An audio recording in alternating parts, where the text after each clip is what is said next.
Thank you for that wonderful introduction, Jim.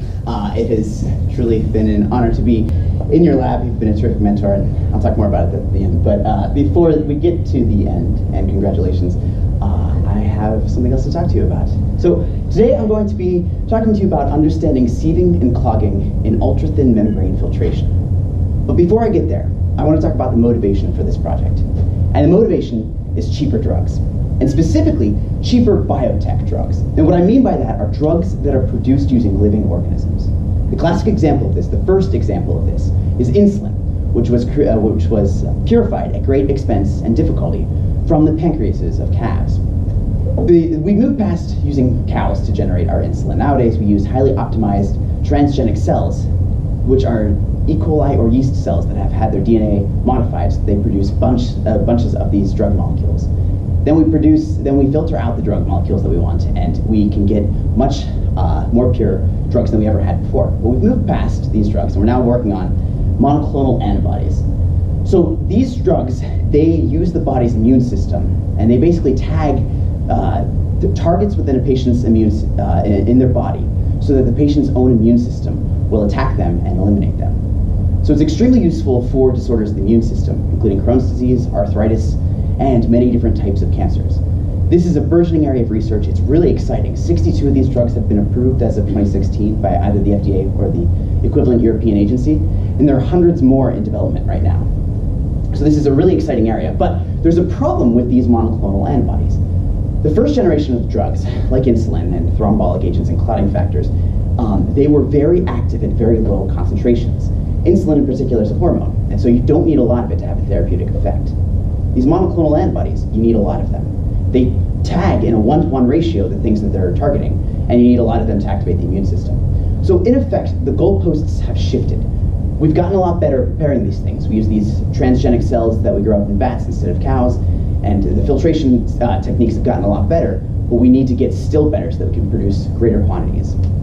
And these drugs are really expensive right now, and a lot of that cost comes from the purifications, so we need to make sure that they get cheaper as well. Now, that's not the only way that the goalposts have shifted. You can't just make a smoothie out of a cow pancreas and inject it into a patient anymore.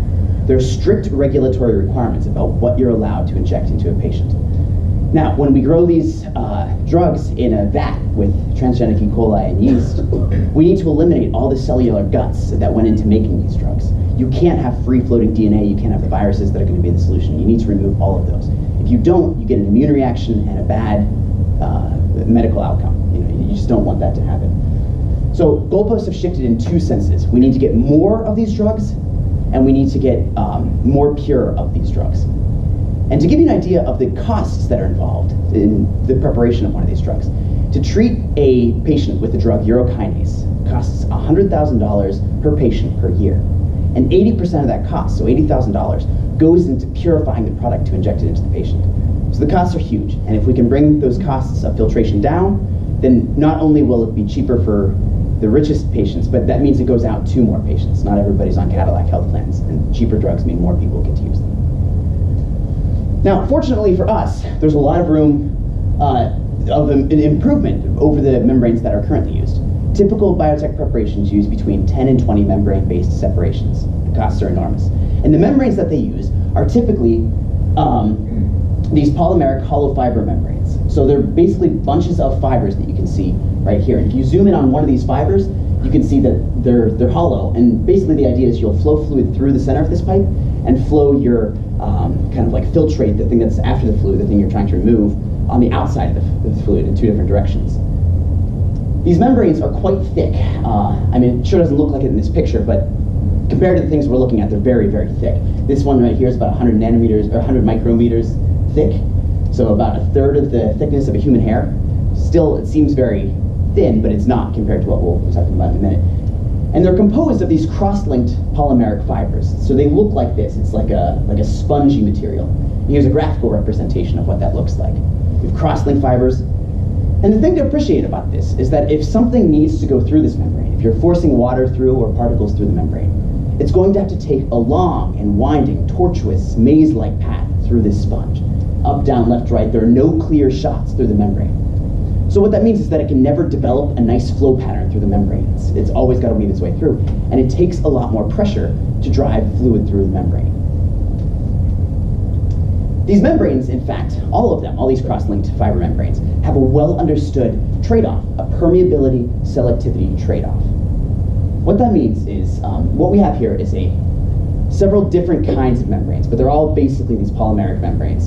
And they're all being characterized using a very simple separation. We're trying to remove a protein, in this case BSA, from water. Now, if you are trying to remove this protein and you start with a very, very dense spongy material, you are really good at holding back that protein.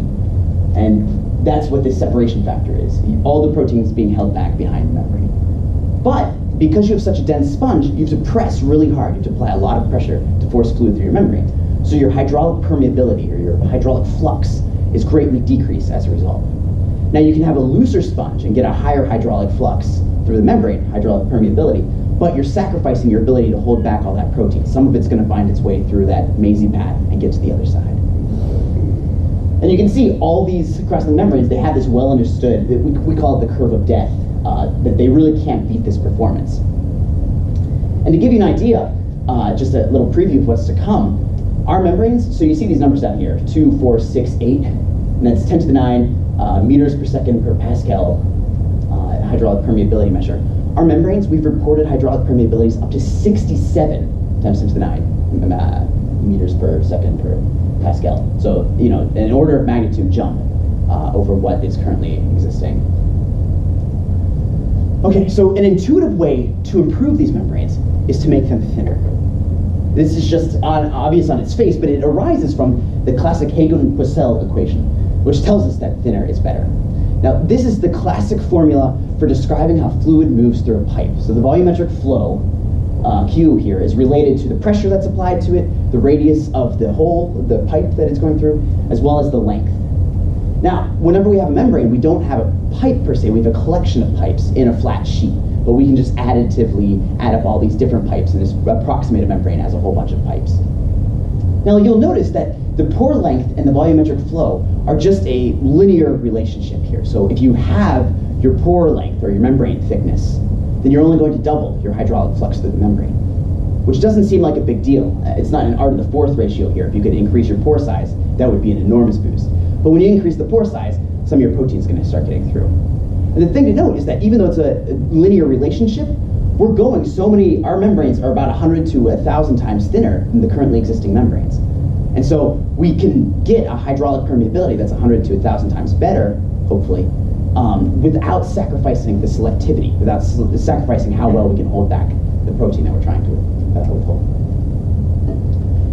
Now, we're not the first people to recognize that thinner is going to be better for these separations. There's a lot of people out there that are attempting to make ultra-thin membranes. The classic one that's really hot in the field right now is graphene or graphene oxide.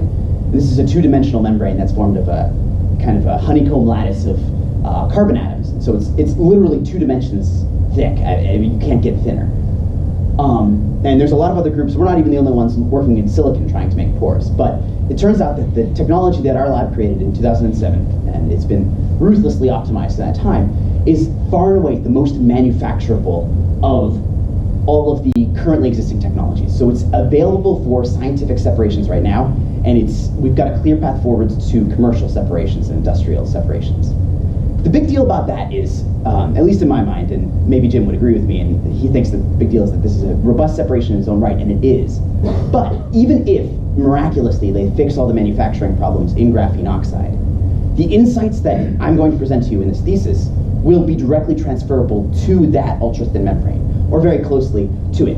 I've looked at the physics of ultra-thin separations, and that is transferable to any separation. This is not, the model should fit whatever wins in the end. The membranes look like this, and actually I got one on my tie clip if you want a sense of scale.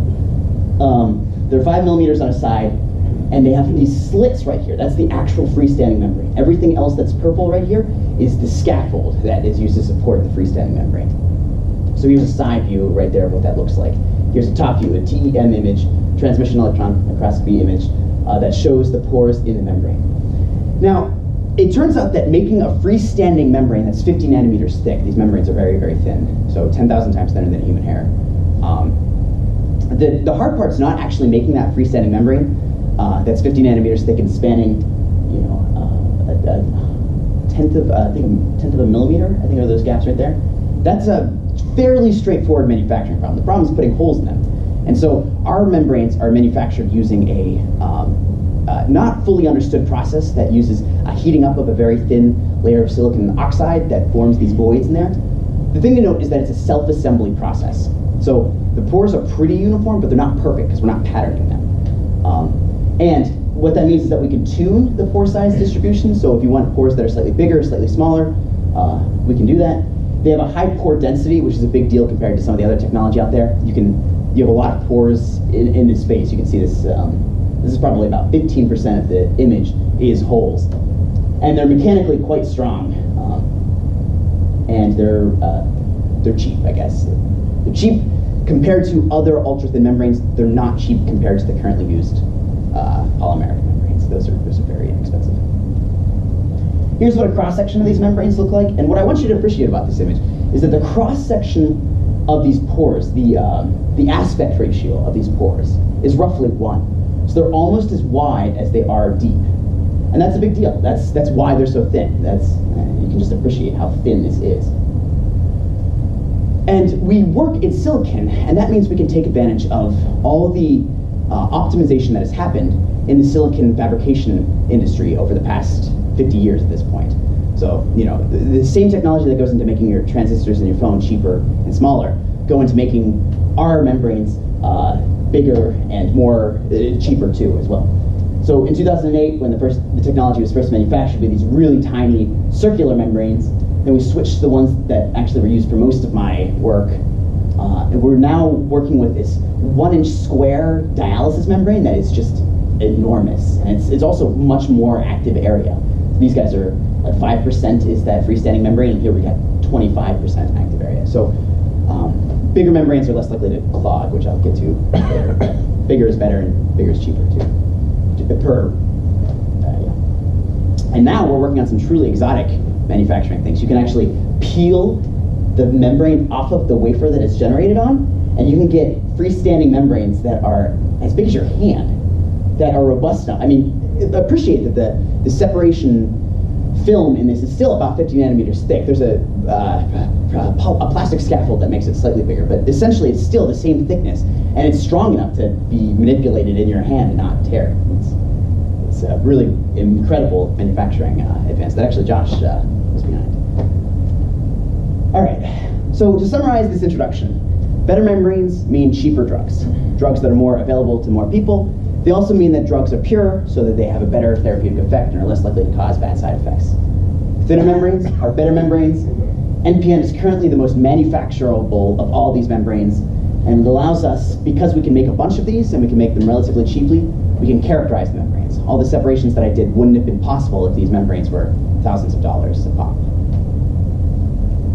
So this talk, we're going to have 3 primary areas that I'm going to talk to you about. The first and most substantial is the problem that Jim asked me to answer whenever I first joined his lab. Why are these membranes so good at separating things? Mathematically characterize that. Let's see what we can learn from the mathematical model. So I built a mathematical model that predicts how the membranes act as filters or sieves. Part 2, the model that I constructed works for very dilute particles, but most interesting biological separations aren't going to be dilute. And that means you're going to get clogged membranes. And so we do some experiments that characterize clogging in membranes and give us some insight into how to use our membranes in such a way to decrease or ameliorate the clogging that happens in these membranes. And then finally, I'm going to share with you a really nifty little application that uses the specific material properties of NPN to generate an alternating current electroosmotic vortexer, which is precisely as cool as it sounds. This was a relatively minor part of my thesis work, but I do want to share it with you because I just think it's really nifty. Okay, part 1, sieving. So in this talk, or in this section of the talk, I'm going to be talking about making a model of how things go through the membrane. To do that, we're going to have to more generally understand sieving. So we characterize sieving through the membrane. That's kind of it can be a synonym for filtering in a sense. So it's a characterization of how well things go through the membrane. A sieving coefficient of 0 means that nothing goes through the membrane. You have a perfect membrane that lets water through and none of your particle at all. So if you're starting with a pink gold solution, your sieving coefficient of 0 means your filtrate, what makes it through the membrane, is going to be transparent. There's no pink color to it at all. Sieving coefficient of 1 means the membrane's basically not there. The particle's going through as if there was no membrane there at all. And so there's the same concentration of particles on both sides, and you get the nice rich pink color of the gold that you started with. So it's the same color on both sides. And we use the sieving coefficient to generate these graphs. And you're going to see a graph just like this a lot. So it's worth understanding what's happening here. So we use gold nanoparticles for these separations because they're really brightly colored. You can see them visually in the solution, even at very low concentrations. They're also hard spheres, so they're easy to model mathematically. And the other nice thing about gold particle solutions is that you can buy them commercially in a whole bunch of different sizes. They sell 5 nanometer, 10 nanometer, 15 nanometer gold. The manufacturers sometimes fib about how tight that is around the particle size that they're aiming for, but it's good enough for our work. And so what I've done here is I've filtered a whole bunch of these gold solutions. So these are 5s, 10s, 15s, 20s, 30s, 40s. And what you can see is the sieving coefficient for the tiny gold is high. It's close to 1. Not quite 1. We're still losing some gold somewhere. But then whenever we get too close to the size of the membranes, and here the membranes have a pore size of 40 nanometers. So when we get to 30 nanometer gold, suddenly not all of the gold's getting through. When we get to 40, very little goes through. And by the time we get to 50, almost nothing is going through the membrane. Now this curve right here is what Jim asked me to explain. And so we knew experimentally that our membranes were capable of these really tight separations. And this is really remarkable. Appreciate that we're separating 20 nanometer diameter gold from 40 nanometer diameter gold, which you probably could never do with the polymeric membranes. There, the pore size is just, I mean, they don't even have proper pores. It's a spongy matrix, so it'd be really difficult to distinguish between things so close in size. That's an exaggeration. You can filter using polymeric membranes, but it's a lot more difficult. And you can see visually what's happening too. All the gold's getting through, then gradually by the time you get to 50 and 60, none of that gold's getting through. So I set about to make a mathematical model, and this was not unique to me. I used a model that was already published in the literature. Bill Dean came up with it in the 70s, or the 80s. And basically it takes the electrostatics in the system. So our gold nanoparticles have a negative charge. The membrane also has a negative charge. So there's a charge-charge interaction. And it also accounts for the fact that there's a convective flux, so fluid's moving through the membrane and it's dragging the gold particles with it. There's also a diffusive flux. If there's a concentration jump across your membrane, things will gradually diffuse through the membrane. And so the model looks like this. We take the particle size, the average pore size of the membrane charge, particle charge, and the applied pressure. We implement it using some pretty heavy lifting with the math. I'm not going to share the math with you, but trust me, there's a lot to it. The electrostatics in particular are pretty finicky to get an analytical solution. And it spits out a sieving curve. So, you know, it predicts that the experimental data that I showed you before using a nice smooth line right here. So I implemented Bill Dean's model, and it didn't work at all. The first naive attempt at implementing this model fails to capture both the location of the cutoff and the shape of the cutoff.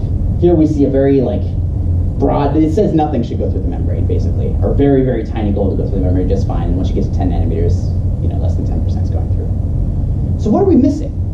My hypothesis was that the thing we were failing to capture was concentration polarization. And that's similar but not the same thing as clogging. We'll get to that distinction more later. But basically, whenever you flow anything through a membrane, the water is going to move faster than the particles in the solution. The particles will always get held up a little bit behind the membrane, even if they're smaller than the holes in the membrane. And what that means is that you get a buildup. You get a higher concentration right behind the membrane than you get right after the membrane, because stuff is building up. Now these particles, they'll start to diffuse back away as well, but you still have a very high concentration right here. And you can appreciate that they'll start to diffuse across the membrane, and also that the convective flux across the membrane is going to be higher as you're dragging more particles. There's just more particles behind the membrane, so more can go through. The particles that get clogged up behind the membrane, that concentration polarization is a well understood mathematical system. So it's the same thing as the height of oxygen in the atmosphere, for instance. In that case, what you have is you have oxygen molecules that are being dragged by gravity towards the surface of the Earth, and they're also diffusing away from the surface of the Earth because there's so many oxygen molecules right at the surface. So you have a balance between these two things, a quasi-equilibrium state. And in our case, we don't have oxygen molecules pulled by gravity. We have gold nanoparticles being pulled by the viscous drag, the fluid dragging the particles towards the membrane. So once again, you have an equilibrium between hydraulic drag, the Stokes drag, and the diffusion pulling them away in the opposite direction. That's well characterized. This kind of problem is ubiquitous in a lot of mathematical systems, and it takes the form of this characteristic exponential dynamic. So if I add this into the model, if we make a time-dependent concentration polarization now, and it gets more concentrated over time at the membrane, and we try to implement the concentration polarization to the model, we get much better agreement with experiment. But still not perfect. We're capturing more or less where that curve is, but we're not capturing the shape. We're missing something. It should be broader than what the model predicts. Now, the naive model that I'm using now is still not perfect, but it uses monodispersed pores. So I'm assuming that every pore in the membrane is exactly 40 nanometers in diameter. But that's only the average pore size. Our membranes look like this, and so it's not fair to say that every pore is the same size. They're generated using self-assembly. You know, they self-assemble whenever you heat up this very thin film of silicon nitride. So the holes are always going to have a slight distribution to them. So we characterize that using an image processing software. I don't have to go through and trace them out by hand, thank goodness. But it spits out these pore histograms. And we can actually calculate what the sieving coefficient should be for each individual particle, weigh them appropriately, which is a tricky problem, and then sum all these together. So that now, instead of using the average pore size, we're using the pore size distribution to calculate these sieving curves. And if we do that, we get great agreement with experiment. So this is the model, and this is the model that I'll be sharing with you for the rest of this section. Now, it's all well and good to claim success because you fit one data set, but that's not fair, right? We need to put the model through its paces. And so now, I'm going to tweak some of the parameters in the model to show that it still works, not just for this case. And the reason that I think that's important is to emphasize something unique about this model. Well, maybe it's not strictly unique, but it's something that I'm very proud of for this model. This model has no fitting parameters. It arises from the base principles of how the particles will work in solution. There's no fudge factors in this. And you can see there's actually a flaw in these graphs that we deliberately left in. You know, we typically lose about 8% of the gold that goes through the membrane. And I could have included a fudge factor to account for that, so that we would more precisely match that, that data. But if I did that, I'd be getting away from that from first principles aspect of the model, and I didn't want to do that. So we don't. Now, to put the model through its paces, I'm going to use 4 different pore size distributions. So I showed you the membranes don't have uniform pores. Well, they're tunable, I told you, right? You can change the manufacturing characteristics to aim for a slightly different average pore size. You can make membranes that have larger or smaller pores. So that's what we have here. We have 2 different wafers. These membranes are manufactured in big wafers that have 2 different pore sizes. So these have the average pores of 46 nanometers. These have 41 nanometer pore sizes. And then I used an atomic layer deposition system that's not really in detail I want to go into, but it's worth questioning at the end if you want. But it lays down very thin layers of alumina on the surface. So we can very precisely fill in these pores to get new distributions for the membrane sizes. And so the thing to note, you can see visually in the images of these membranes that the pores are getting smaller, but also the pore histogram, the pores are getting smaller. You can see the histogram shift towards 0 there as the pores get smaller and smaller. So I then tried to match my model to these 4 sets of membranes. And we got pretty good agreement. We're seeing roughly where the sieving curve, where that cutoff happens, and we're also seeing the pretty good approximate shapes of these graphs. It's not perfect, particularly here with this 46 nanometer one. And I blame the membranes sometimes have a little bit of variation from the center of the wafer to the outside of the wafer. So I'm going to blame the manufacturers for that slight deviation right there. But still, even with that, we're getting pretty good agreement with the experiment. All right, so another way that we can tweak this model, or these experiments, to see if the model works, is to mess with the Poisson-Boltzmann distribution of particles behind the membrane. So I told you, this equilibrium, the fluid's dragging them closer to the membrane, diffusion's pulling them away. If we flow more fluid through the membrane, or flow that fluid faster, we're going to compress this distribution closer to the membrane. So we'll get a higher concentration there. And you can appreciate this. I lied. Instead, we're going to start with time. We can increase the distribution at the surface of the membrane two different ways. One, we can flow the fluid faster, as I described, but also if you just wait longer and allow more fluid to pass through the membrane, more particles are dragged to the surface, and so you get a higher concentration behind the membrane. And you can see that in this animation here as well. What we've got is the log gold concentration. So the concentration is jumping quite a bit at the membrane. Down here we have the membrane, and so the red means that there are lots of gold particles there, and then there's not much right up here in the bulk. But what's happening is that over time, the concentration behind the membrane, right before this big jump, is changing over time. And you can also see, it may be hard to appreciate it, but this region down here, this filtrate, is also getting lighter over time. So the concentration is increasing on the other side of the membrane as well. And so we see that experimentally. It's a slight jump, but it's still observable. If you pass 100 microliters of fluid, the curve is not quite as sharp, or is not quite as shifted forwards as if you pass 200 microliters of fluid, and the model predicts that. Another way to manipulate this distribution, as I said before, is to pass more fluid or pass fluid at a faster rate through the membrane. So all we would do is change the applied pressure that's driving this separation. And sure enough, if you go up to 10 psi, you can see a differentiable change in the sieving coefficient. In particular, it seems like it gets, we get a shift forward. Now, there's not a big difference between 0.4 psi and 1.3 psi, but there is a distinguishable difference between 1.3 and 10 psi, and the model predicts it. Now, I would say that this says that it is pressure dependent, and Jim would claim that we wrestled with this in the language of the paper, but it's a weak pressure dependence, but it's still there, and you can see it. And the model and the experiment both agree that it should be there. But the more interesting question, so it's all well and good to have this model and have it be working, but now we want to use the model that we believe in to tell us about how these separations are happening. And in particular, we want to answer that question that Jim asked me to answer when I first joined his lab. Is thinner better for having better separations? So, and the way to do this is to compare our membranes, not to the polymeric membranes that are used in industry, but to track-edge membranes. Track-edge membranes have pores that are very similar to our membranes, but they're much thicker. They're 100 to 1,000 times thicker than our membranes. So they have cylindrical pores like us, but they're just 6 microns thick instead of 50 nanometers thick. The model predicts that, and these are all model curves. This is not data now. This is, well, it's still data, but it's not experimental data. This is all the modeling. The model predicts two things. First, that thinner membranes will have a tighter resolution, so it'll be closer to a step function, which is what we want, where before an arbitrary cutoff, everything gets through, and after the arbitrary cutoff, nothing gets through. So our membranes are closer to, they have better resolution, and also they're less pressure sensitive, which is an interesting thing that we maybe didn't expect to arise from this. Track-edge membranes, there's a pretty big discernible jump between 1.3 and 10 psi, whereas our membranes from 1.3 to 10 psi, it starts getting hard to distinguish between these two. This is, because these are model curves, these don't actually use real pore distributions. This is why these are sharper than the model curves that you saw in the last couple slides.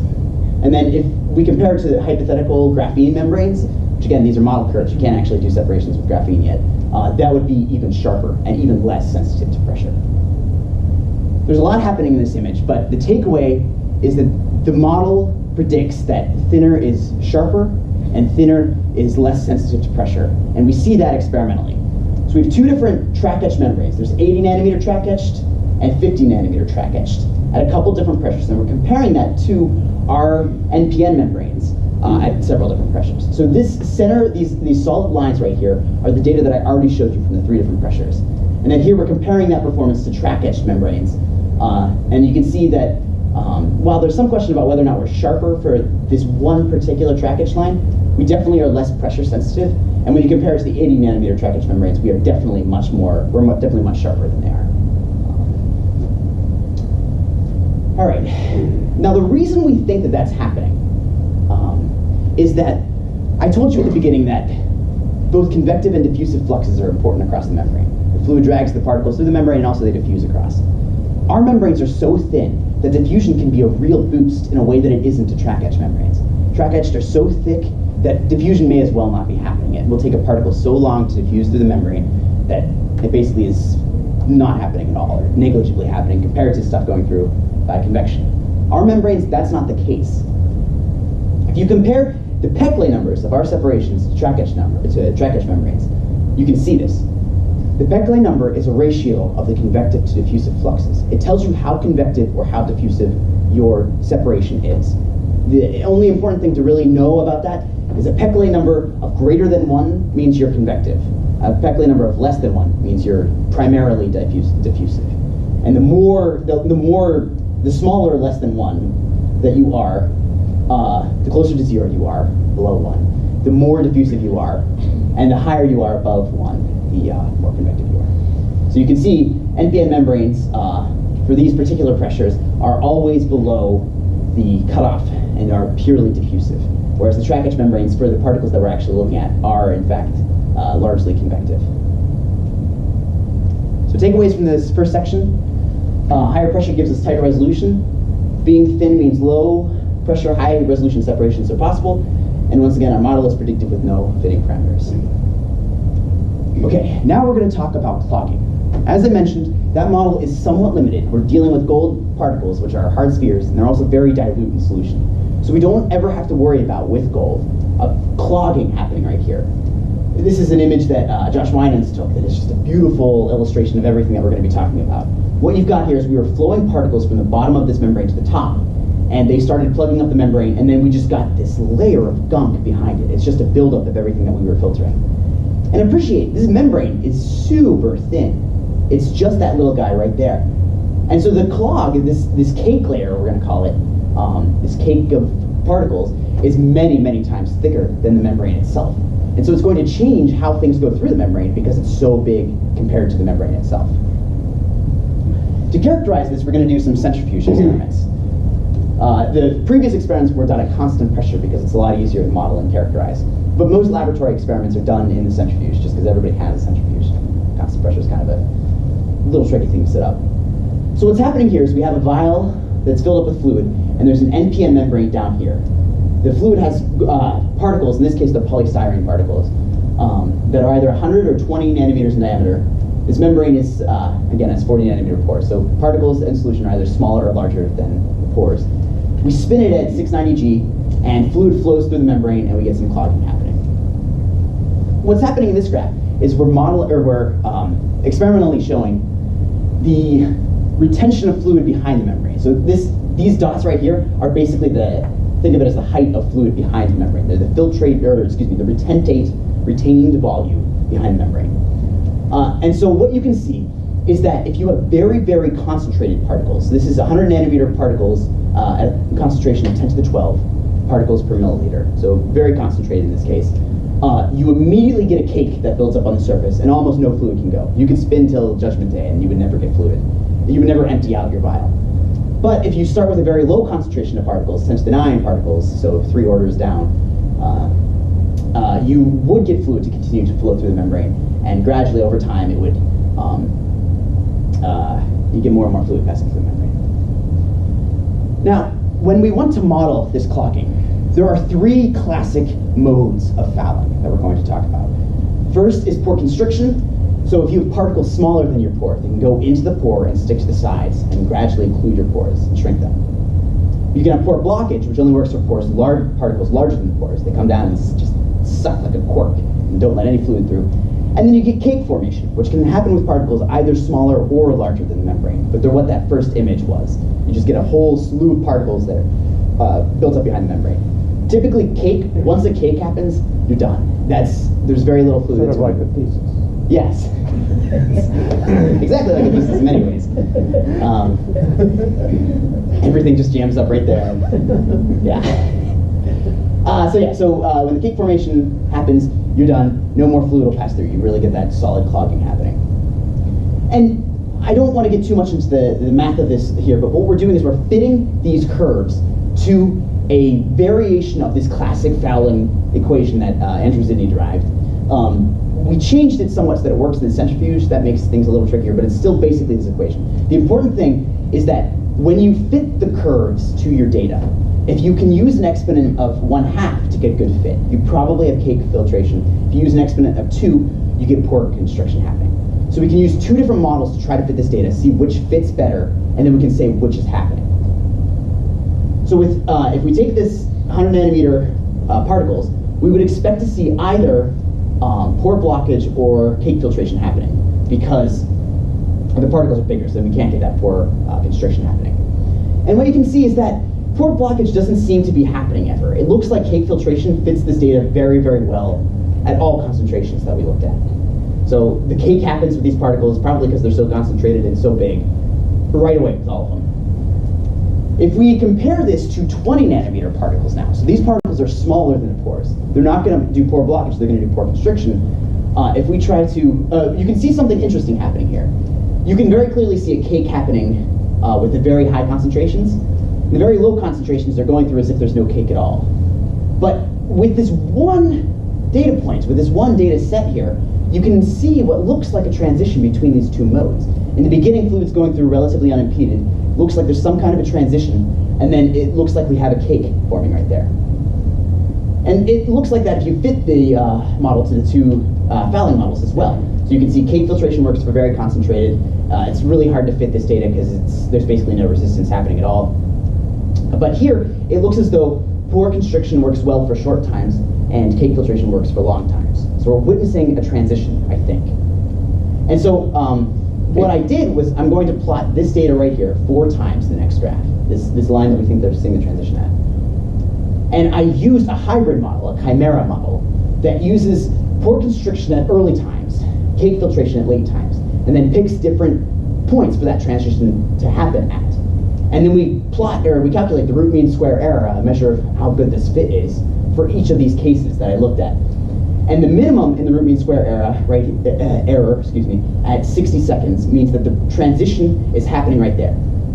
So we are witnessing a transition between these two things. The takeaway to take from this is, since cake filtration means that it's very difficult to force fluid through your membrane, if we can stay in a regime where that's not happening, if we can stay in pore constriction, we're going to get more fluid to go through it. So there's some practical,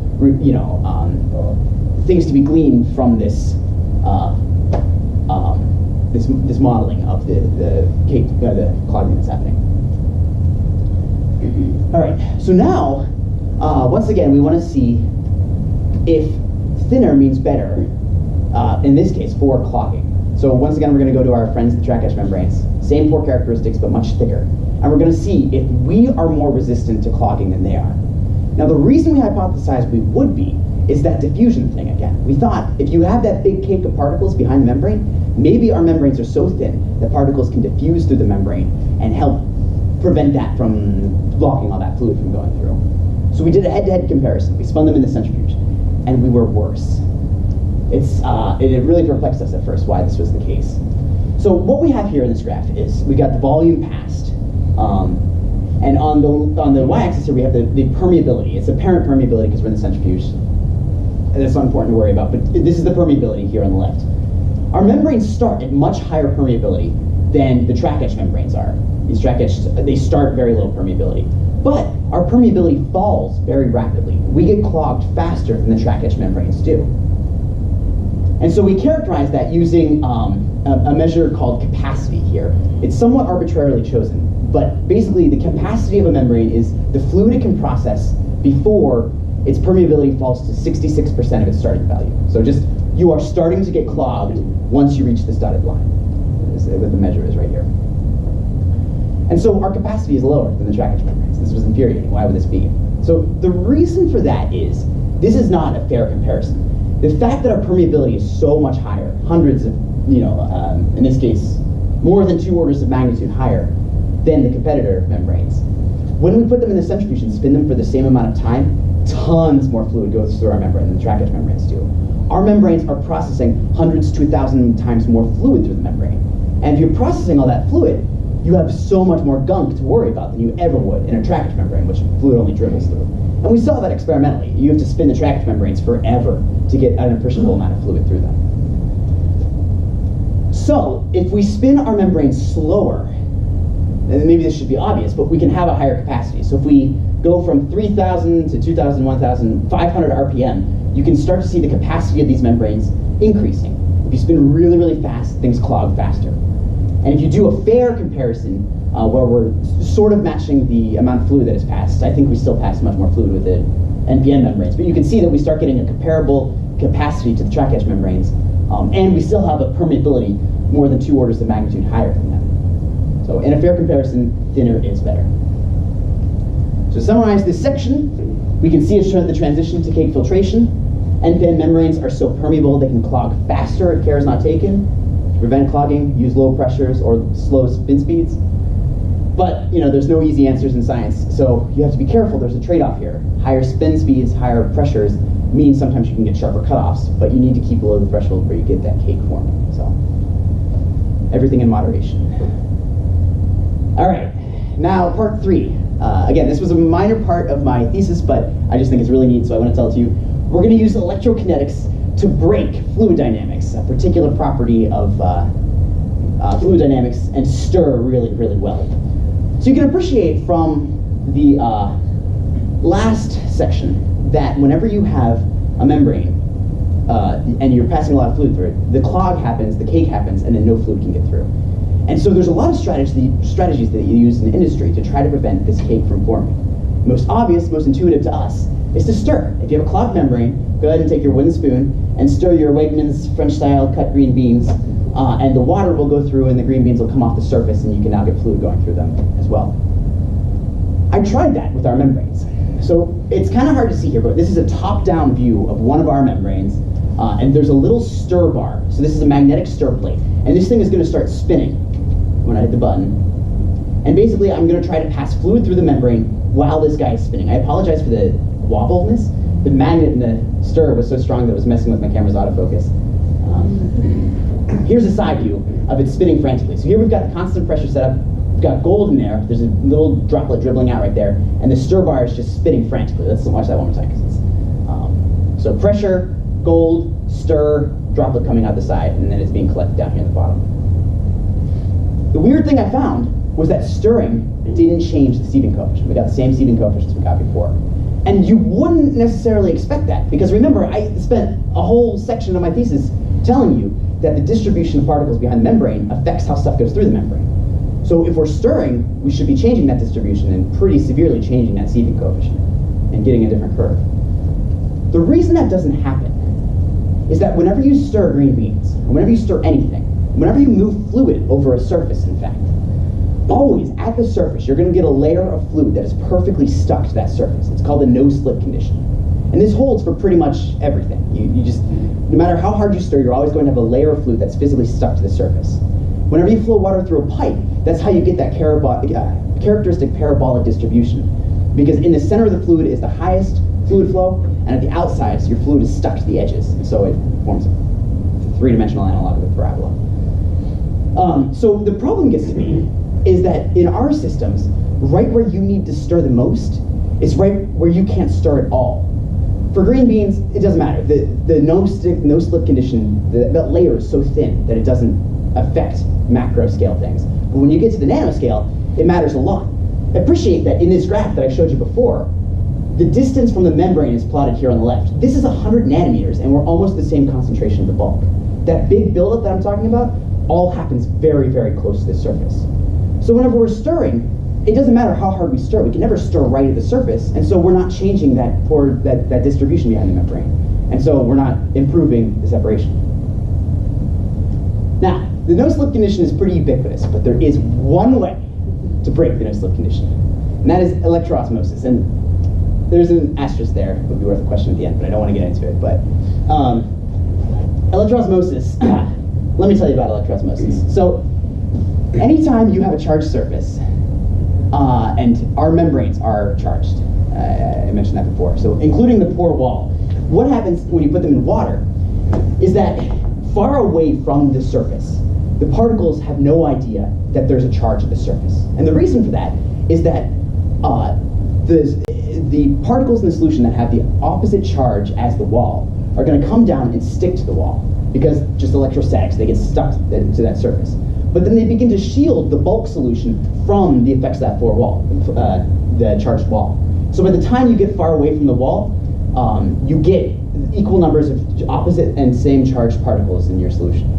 But there's this narrow region right here where you still have opposite charges of the wall that outnumber the same charges, so these red dots, the blue dots greatly outnumber the red dots because of the charge on the wall. But these blue dots, these positively charged ions, are not physically stuck to the surface. And so if you apply an electric field across this fluid, up here in the bulk, the ions begin to migrate, the charged particles begin to migrate in opposite directions. But there's equal numbers of them in the bulk. And so even though there's some going this way and there's some going this way, the water that they're dragging ends up not moving at all. There's no net motion. Way down here at the bottom, or where things are stuck to the wall, these guys don't move either because they are physically stuck to the surface. They can't really migrate with the charges. But you have this one region in between here, between where the particles are physically stuck to the wall and between where the charges died away completely, where the oppositely charged ions outnumber the same charged ions and they're free to migrate. So in the presence of the electric field, these guys begin dragging the water. And so whenever you have EO in a nanochannel, say, you get a characteristic plug flow pattern. I told you that in pipes, you always get a parabolic flow pattern. Not with EO. In EO, because the edges are actually doing the moving, it's like a flat, everything's moving at the same speed, and it's what speed the edges are at. So it's a completely different mode of motion. Now, you can see where this is going. If you can stir with EO, you're going to be using the particles right at the surface to do the stirring. So it's better than using a stir bar or stirring with a spoon. But there are a lot of problems associated with regular EO. This is DC EO. You get bubbles in solution, there's charge effects. There's a lot of reasons that we want to stay away from DC EO. DC EO is a super robust phenomenon.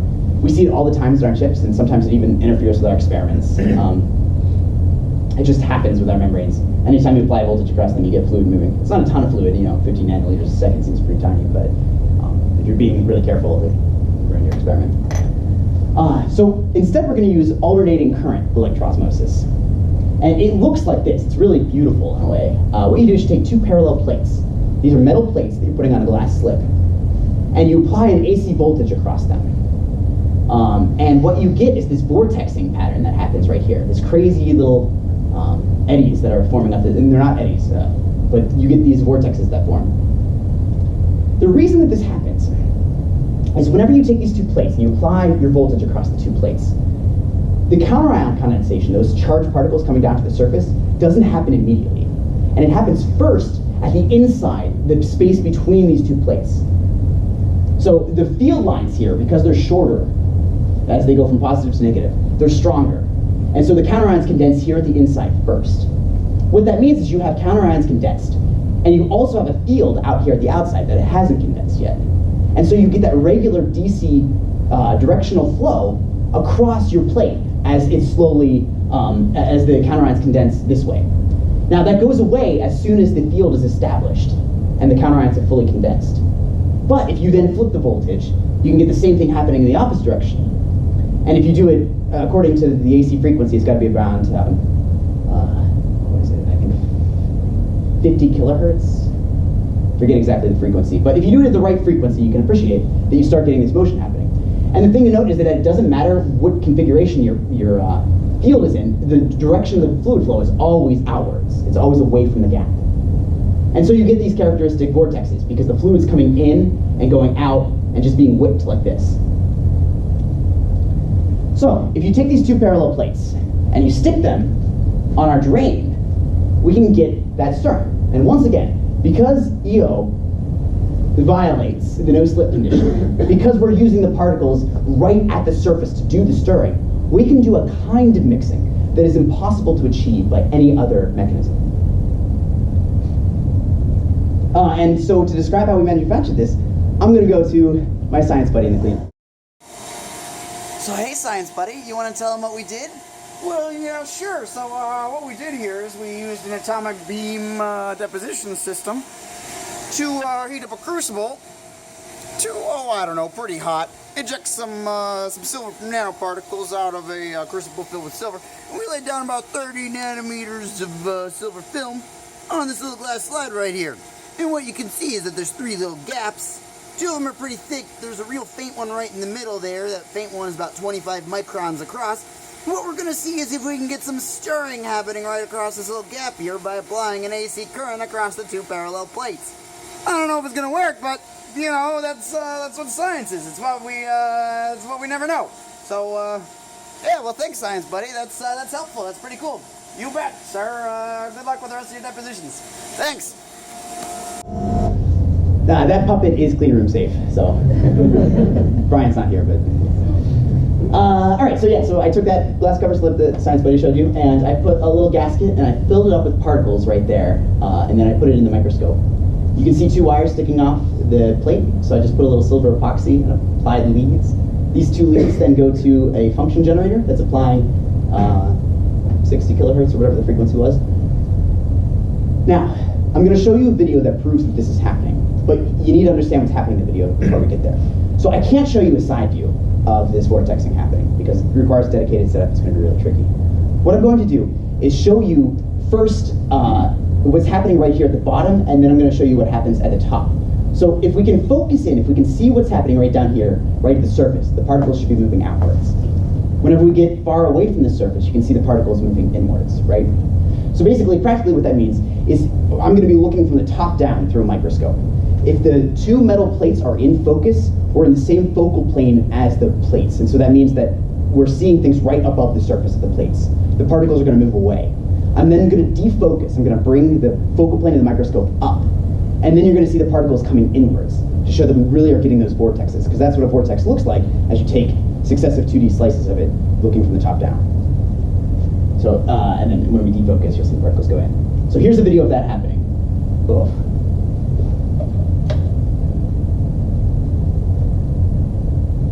Let me rewind that. Okay, so here can you see the particles? They're being whipped away from the gap between the two plates. I defocus now, and here the particles are being sucked towards the plate. Here's a different view, lit a little bit differently, same phenomenon. So here, this is the gap between the two plates. When we're in focus of the plates, the particles are being pulled away. As we defocus now, particles are now being pulled away, being pulled towards the gap. It's a little slower, it's a little weaker phenomenon when you get further away, but that's where we don't care about the strength, so that's fine, right? We want the strength to happen elsewhere. Okay, so it's great to do it on a glass cover slip, but who cares? It's already been done. Well, I don't want to say who cares, people do care. When they first discovered this phenomenon, they tried using it for mixers, because it turns out it's really hard to mix down on the nanoscale.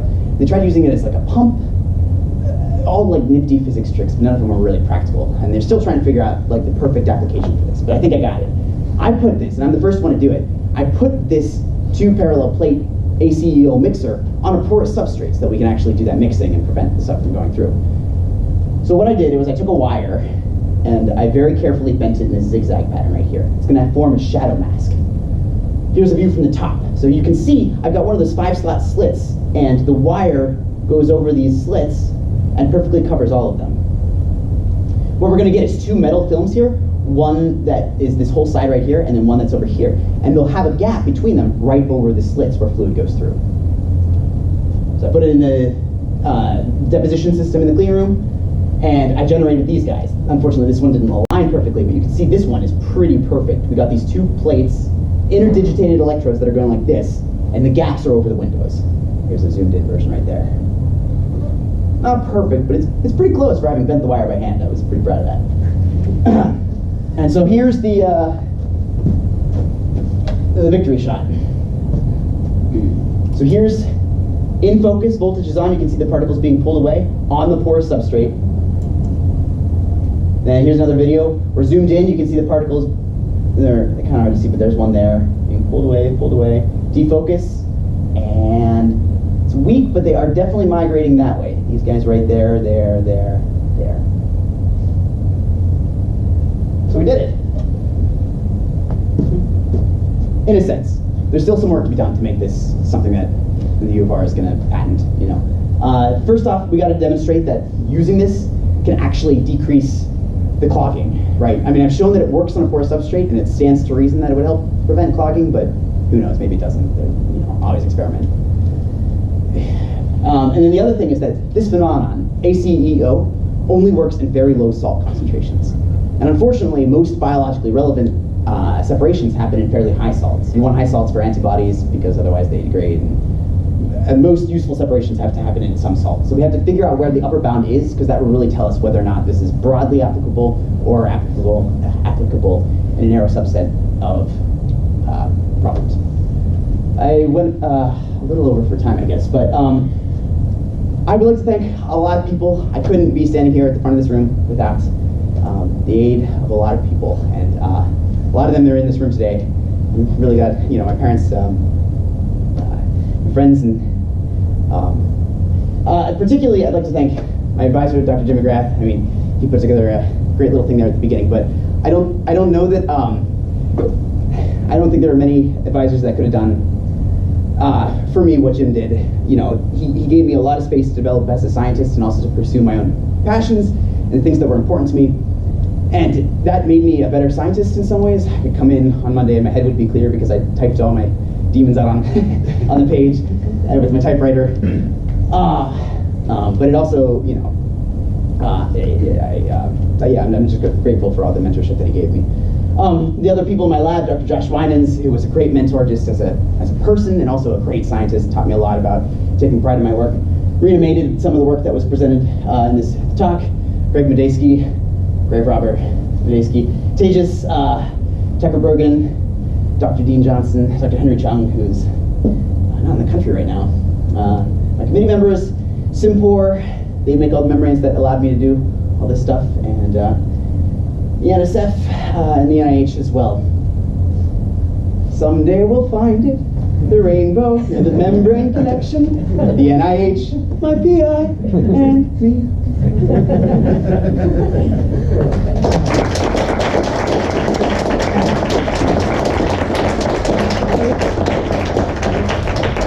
I noticed you didn't thank the science buddy. And I was actually wondering if he's looking for a graduate degree. There's an opening now in the lab. Questions? Chip. So one thing that proteins can do that gold nanoparticles don't is that they can attract each other. Mm-hmm. Have you ever tried to modify your model to include self-attraction between the particles that are being filtered? No. That's definitely an obvious next step, and it's going to need to happen. So we found that even gold can do weird things if it gets too close to each other, but we were dealing with such dilute particles that the force of attraction was so small compared to the inner particle spacing that it wasn't a relevant process for the gold nanoparticles. The next step, so I didn't talk a lot about future directions for this research, but the obvious thing is we're going to have to extend this model to protein separations if we want it to be relevant for a lot of things. And proteins are really tricky for a lot of different reasons. They're flexible, they attract to each other, they stick to surfaces, and there's other reasons too that they're just really finicky. So the thing that's nice about my model, it has no fitting parameters. It's based purely on base principles, well, largely on base principles. The next model that incorporates those proteins probably will not be able to do that. So we're in a regime that we can almost totally characterize what's happening, but it's not a biologically super relevant regime.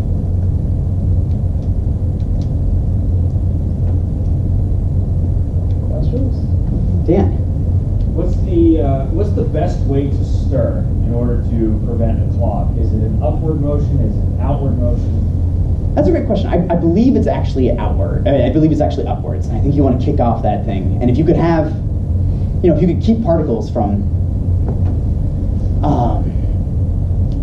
So I have a follow-up question to that. Yeah. In terms of electroosmosis, when you have free particles moving in an electric field, you can also apply in the perpendicular direction. So if you have electric fields going left, right, you can apply a magnetic field going in or out of the page to introduce what's called an E cross B drift. And this drift is independent of particle charge and can also be directed upward with a constant velocity. Have you considered this as a possible method of stirring? I have not, but so I know there are commercially available systems that used magnetic particles, and we actually played around with these a little bit, that use magnetic particles with magnetic stir to try to do some stirring right at the surface. Because there you're not dealing with a macro stir bar, so you can get pretty close and do your stirring. To answer your previous question, I feel like these particles are already on as close to an ideal path as we would want them to be. So they're moving away from that membrane, which maybe you could add another direction to that, but whatever that direction would be, especially because we're dealing with long, narrow slits, I think they only need to be moving out. I don't think we would get any advantage from moving them in another direction. Now, to just add more kinetic energy to them would be better, I guess, for stirring. That's an excellent point. I had not considered it. I'm not saying adding any kinetic energy. I'm just saying changing the direction preferentially to instead of an outward and inward motion from an up to an up and down motion. Well, they form a vortex on their own, though, which is nice. I mean, they do end up being subducted up because you have that pressure coming down, and so it ends up forming those vortexes. I don't know this, but in my mind, vortexing is almost the perfect stirring you would want. I mean, having two of them going right above the surface in opposite directions. I mean, off the top of my head, I'm having trouble visualizing a more aggressive stirring than that, although I'm sure there is one. But yeah, that's a great point. I hadn't considered doing that. Any other questions? Okay, let's thank Karl again. We hope to see many of you at 1 o'clock in the northeastern